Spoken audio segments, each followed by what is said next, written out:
Good morning, YouTube world. Welcome to my world. I'm the original and only knob snob. I chase doorknobs throughout the western United States, and you're going to come along my journey. You say to yourself, really? What do you do? A knob snob? Well, take a look at this knob, for example. This isn't what we're going to be doing. This one makes me physically sick. I like the fancy and the unique. Come on into my house. I'll show you what I'm even talking about. Many people ask the question, Gary, are you legit a knob snob? Well, take a look. My first book, Bedtime Doorknob Stories, will terrorize your kids as they try to sleep at night. My second book, Antique Doorknob Art, from all over the western United States, photographing cool doorknobs. And my third one, Antique Doorknob Art. Starts with a beautiful Lehigh, Utah find. And as you go through the book, all kinds of beautiful doorknobs found throughout the western United States. I even have a business, the Knob Snob, and I want you to come along with me. Maybe your passion will become as strong as mine. I've hunted all types of game around the world, but nothing gets me excited like the elusive doorknob. Come on in to my living room. This is what I look at each day. This is the wall of fame. We first stop at a six-sided rare doorknob, rarely found, but occasionally your excitement meter will blow off the graph as you find one like that, or even a sketchy knob, like one found in Morgan, Utah. Then you get into the beautiful decorative crystals. One of my favorites, usually found on way rich homes, but occasionally on a shack. And then as you climb my wall, you see knobs that rival candy. They're beautiful designs, rival anything that's cool in the world. And as you go along with us on our journeys, you'll not only learn different things, but the adventure in the old mining towns we go to will be almost more than you can handle. As you come over to my bar, you see one of the coolest doorknobs I ever photographed that has the beautiful sketchy paint and the keyhole for the elusive key. Come along with us on our journey today to a place we call Eureka, Utah. You're gonna love it. We'll get in Peppy, the Jeep, and I'll give you a slice of history in an old mining town as we look for some knobs. So come along, let's have some fun. Okay, we're coming into Eureka. We're coming in from the west side. You can't really talk about Eureka, and of course we're going to be knob hunting, but this is something we're going to pass. Jesse Knight was a typical rags to riches story, kind of famous lore in the Eureka area. He grew up poor, kind of in the Provo-Payson area of Utah, and then he was kind of, although a member of the Latter-day Saint Church, he was kind of negative about the church. And then he had a daughter, legend says, that was very ill, and I don't really know what her problem was, but she was sick. He feels he was impressed by the Lord to go out and to a mine in Eureka, and he mined it. It's called the Humbug, and we'll be there in a little while. I'll show you the Humbug mine, and the guy got $13 million out of it. He was, shortly after, his little daughter was healed of her illness, and he always felt that it was the Lord guided him to that mine, and he tried to use his money for good. And that's what I wanted to show you now as we're coming up on, he invested in several other enterprises in the Utah woolen mills, later bought thousands of acres in Alberta, Canada, opened a sugar beet place up there. But I'll now show you, we're gonna take a quick little tour over, and we're gonna take a look at a little dryland farm just outside of Eureka that he opened to try to feed the miners. This is a 50,000 bushel granary. And I think we'll go over and take a closer look. This is looking straight up to the sky. So I'm over here next to the granary. It's got quite the graffiti on it now, but you can see how tall it is. And imagine in your mind hauling 50,000 bushels of grain in here. Apparently it was a dryland farm, and that was the area that he farmed off to the south. It looks dry.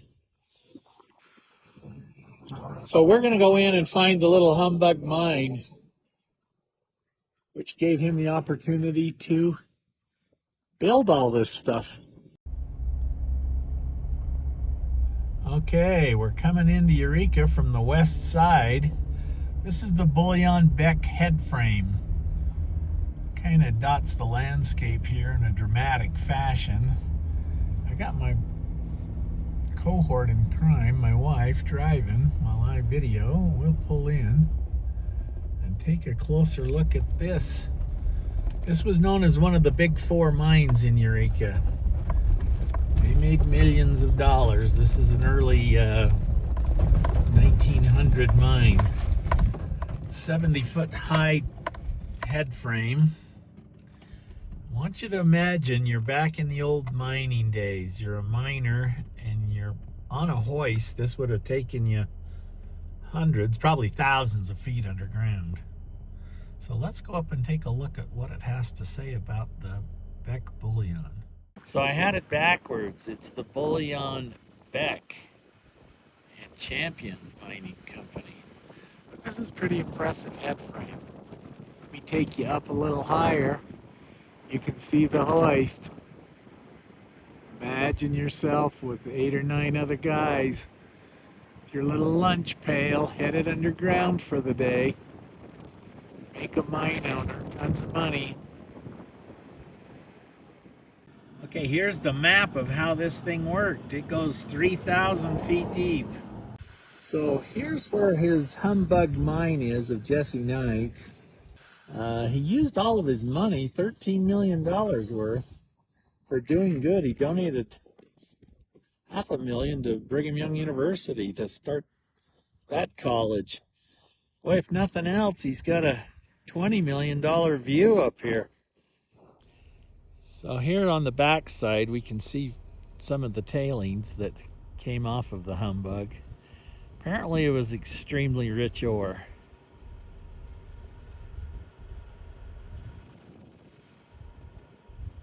But it's a beautiful place. He should have built a cabin here. So coming into Eureka, I'm coming up on this old home. It looks like it's been redone. Very tastefully, I might add. But all these older homes had cool doorknobs. Let's take a peek at what we got going here. Wow, it is the old, cool old door. Let's take a close-up of that. Let's look. It's so bright, but yeah, yep, that's a cool old doorknob.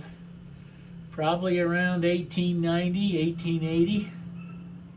Okay, back here on Main Street in Eureka. This is a cool old painting on the building. Where do you ever see Levi's overalls? The old original sign was the preferred clothing for the miners back in those days. There's little Pepe, my ride across the street. Let's walk around the corner and see if we can just stumble onto some doorknobs here in town.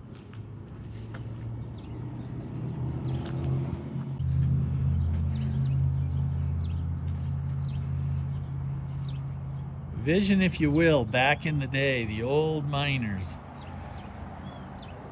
There would have been saloons. That was the interesting thing of Jesse Knight. He made his own town out by his mine. He didn't want his miners to be influenced by the town rowdies and the alcohol. He wanted to run a clean ship. Let's see. No, we don't find anything there. Let's keep walking. Explore with me for a minute. Boy, you can see how old the brickwork is here. I love the sketch. Now we're at the company store. Not sure what they sold back in the day, but no. Again, we're thwarted in our quest for a doorknob search, but we'll keep looking. These old towns have them. It just takes patience. Ah, there we go. Okay, this is what we're looking for. There, something from, I'd say, the early 1900s, but I like it. It's sketchy and I like it. Let's look further down. Unmarked store here, but oh, yep, we got another hit. Let's take a closer look. Boy, it's rusted with years of age on that one. But I wouldn't yell Eureka. Moving on our tour, we're coming to a rock shop, it looks like. It's not open this time of year. Oh, yeah, it's got the old doorknob. Again, it's not the cool ones, and it's been painted over, but it looks like it had some design back in the day, but we're really unable to tell how cool it was. Let's keep walking down the street. You never know what we'll find in Eureka, Utah. You have to be careful sometimes. I have the police after me sometimes, wondering what I am doing. That's part of the danger of the job, I guess.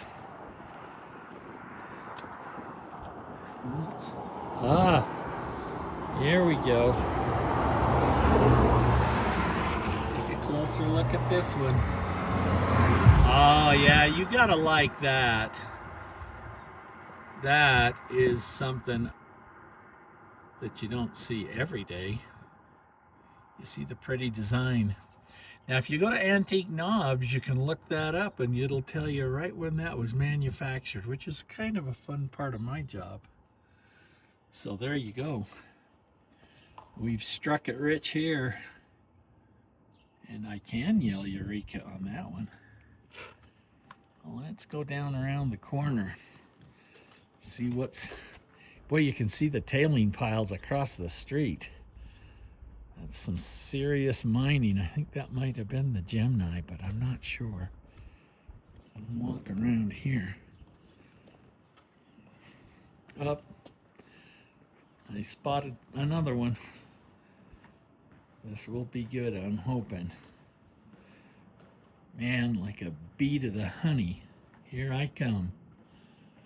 Oh, it's an oval. Yep. There's your close-up. There's the oval doorknobs. Very common in some of these older towns.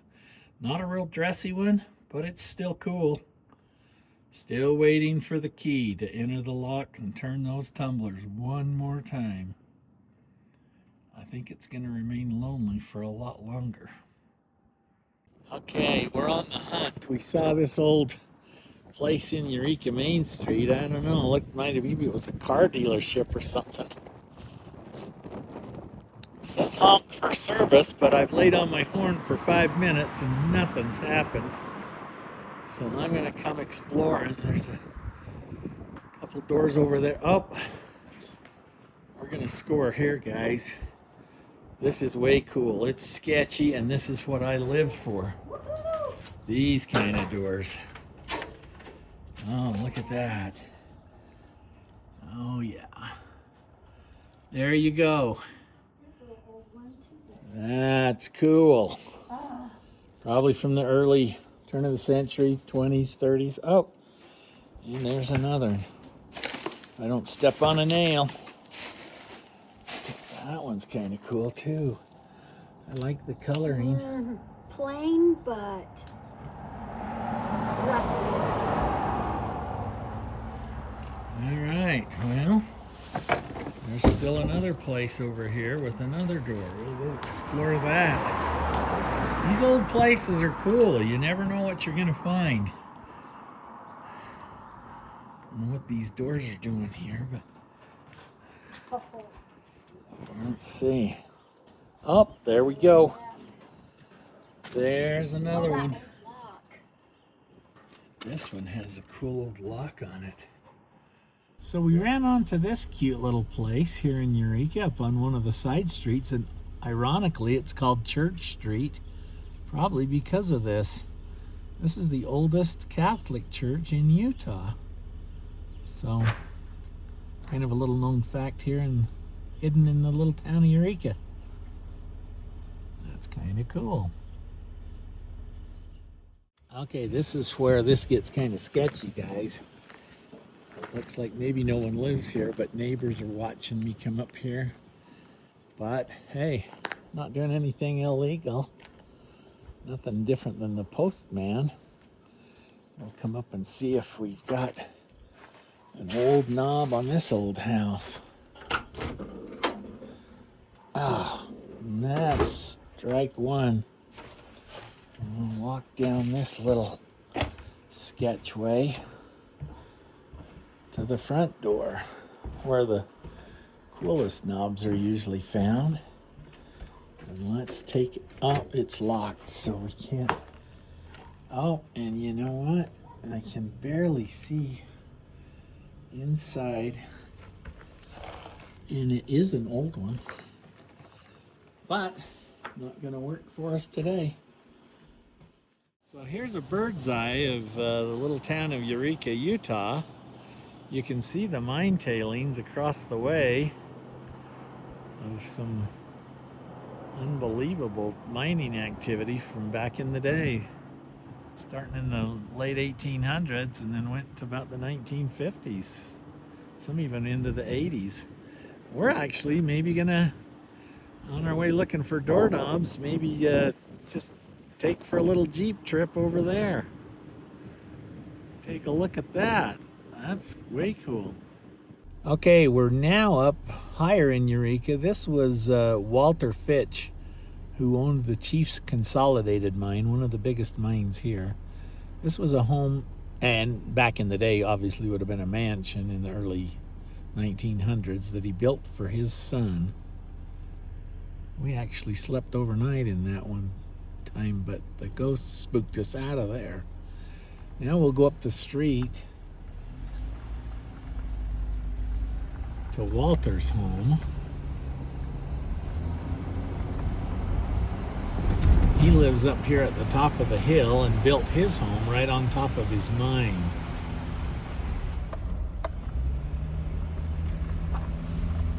See if we can't get a cool doorknob picture here.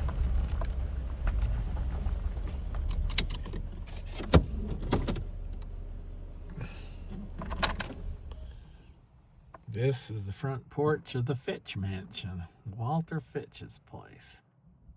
Let's go take a look. Okay, we're up here on the porch of the Fitch mansion, but it's a false alarm, folks. Ooh, it makes me want to swear when I see the handles.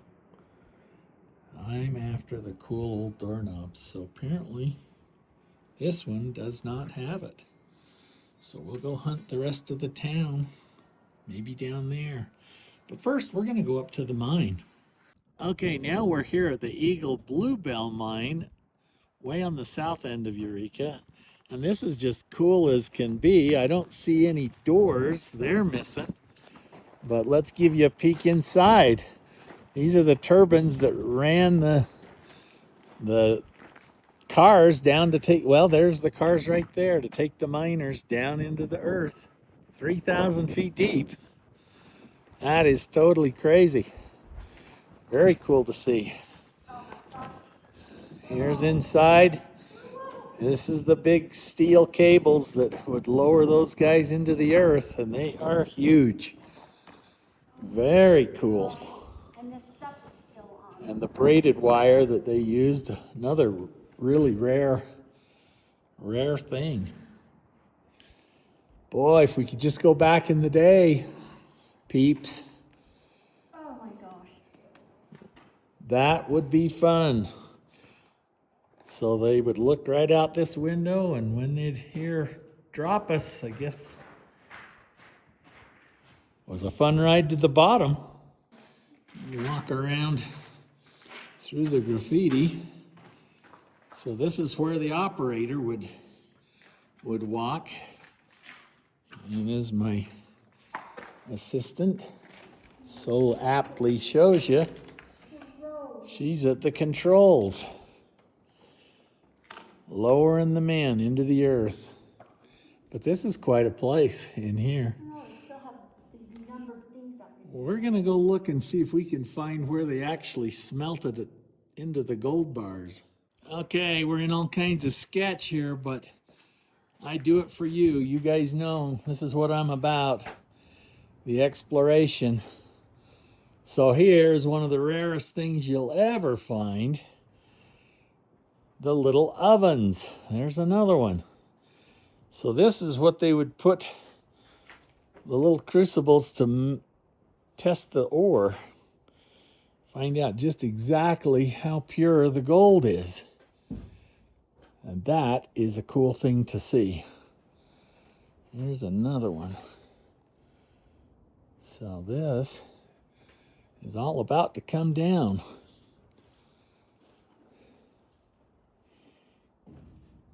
But I'm willing to risk everything to show you just what's going on in this little town besides the doorknobs.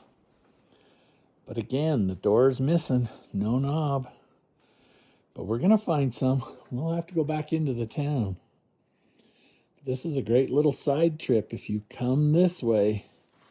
That's Eureka, Utah, folks. I don't know what this was, but maybe the paychecks were put in these little slots. Who knows? Looks like it might have been where the workers figured out stuff that got broke in the mine. But it's cool. Okay, I walked into another room, still at the same mine here. And this one don't look near as bad. It don't look near as sketchy in here. Probably will cave in on me, but again, in search of the doorknob, it's a hopeless thing up here. Not only are the doorknobs gone, but the doors.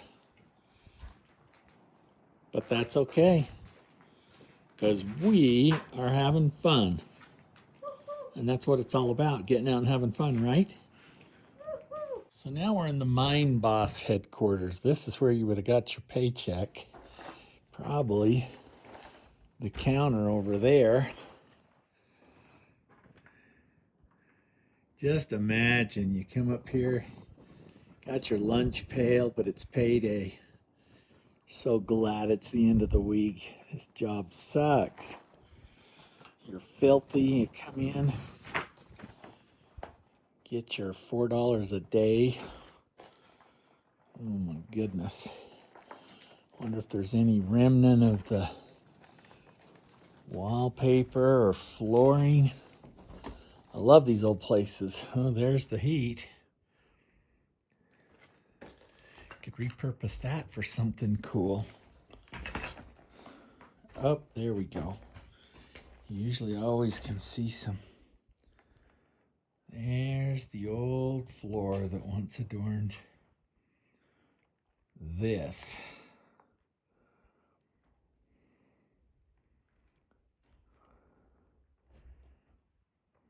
Another old heater.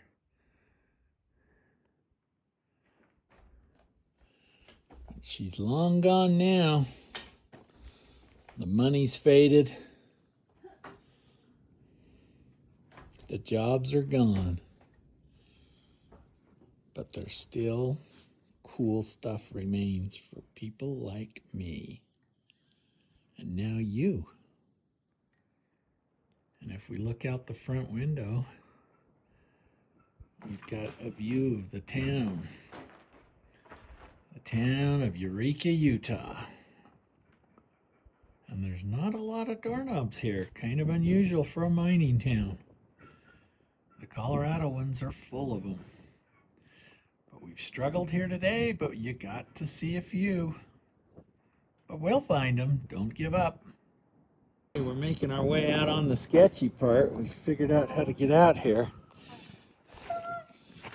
This is what the miners did every day going to work. Hop up in the car. Not only would they put the miners in there, but the donkeys that worked underground. He's like still swinging. Let's take a look down the mine. That's like blackness. Okay. We don't know how deep she goes, but it's deep enough. And then we'll take a look up. There's the flat wire cable going way up to the top. One last thing I wanted to mention, these beams were shipped in from Norway. They were some of the largest in Utah, some of them 80, 90 feet tall. Big old trees, Norwegian trees. Okay, we came up on this old building. The doorknob's gone there, been stolen, which is pretty typical. And although it's not a doorknob, I still really like this look. You can see it in the brightness. That is cool. That old lock and rusty door handle. So, hey, I'm going to call that a win. Hope you enjoy it. Every town had its share of bad boys. We stumbled onto the jail, so this is it. There's a guy in there even. You go to the clink in a place like this, a little too much drinking late night beer is going to get you here. And it looks like an awful cold place. Let me show you the door here. It's wide open to the elements.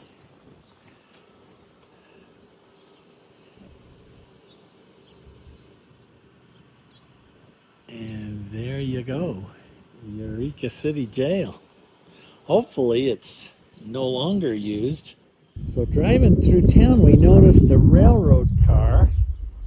We're going to take a quick peek. A lot of times you can catch a sleeper on one of these if the knob hasn't been stolen. I've had 2 knee replacements, so this is sketchy, but I'm doing it for you peeps. I like where this is going. And there we go. Let's look in here. There we go. Old rail car doorknob. That's a cool picture. I'm gonna walk through to the back. See if there's something possibly in. Oh, look, we're gonna score again. This is what I live for. Oh, and it's sketchy. You gotta love that. That's a wall hanger for your dining room, at least. And the back door, I can't believe they haven't been stolen. Has been on the exterior here, but there's the inside. Look at that. Beauty. You skeleton key fans, look what we found here in the train car. That's rare, guys. Fun to find that. My wife's gonna buy my dinner tonight. Scoring like that. Well, enjoy. Stumbled onto this here in Eureka on the main street here by the railroad car. And it's kind of like a rat rod type thing, but the thing that caught my interest, in addition to a scantily clad driver, is there's kind of a knob. Although it's not on a door, but hey, I'm going to count that. And it's kind of cool. Kind of a side note to our trip up here to Eureka, it was kind of a famous thing happened here in about 1928. Amelia Earhart had plane trouble and brought it down in this field. And it bent her prop, and Walter Fitch, the big mine owner, had his workers come and bring her plane in to his mine, the Chief Consolidated, and they couldn't fix it, so it was transported to Salt Lake. But she stayed here in Eureka for 3 days with Walter's granddaughter. So that, Maud Fitch. And anyway, they became great friends. So kind of a little sidebar that a little famous thing happened in this little town. So there you go, knob people. I hope you've got a little taste of what you're in for a season. We're going to be all over the West. We didn't find as much as we'd hoped here in Eureka. Maybe they didn't make as much as some of the Colorado mines that we've been to. But remember this, and I'm going to call it the scantily clad knob. You saw that, and that's worth the price of admission. See you next time.